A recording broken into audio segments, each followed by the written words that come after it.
السلام علیکم ورحمۃ اللہ وبرکاتہ۔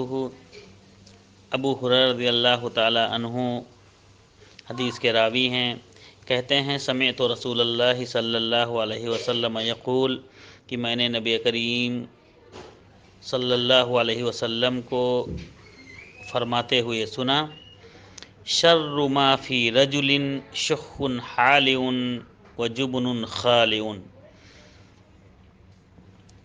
کہ آدمی میں پائی جانے والی سب سے بری چیز انتہا کو پہنچی ہوئی بخیلی ہے۔ جو اخیر درجے تک پہنچی ہوئی بخیلی ہے وہ سب سے بری چیز ہے جو انسانوں کے اندر پائی جاتی ہے۔ وجبن خالع، اور اسی طرح سے سخت بزدلی ہے کہ انسان بزدل ہو بہت زیادہ، یہ بھی انسانوں کے اندر پائی جانے والی سب سے بری چیز ہے۔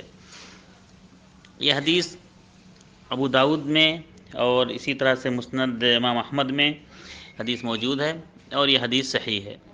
السلام علیکم ورحمۃ اللہ وبرکاتہ۔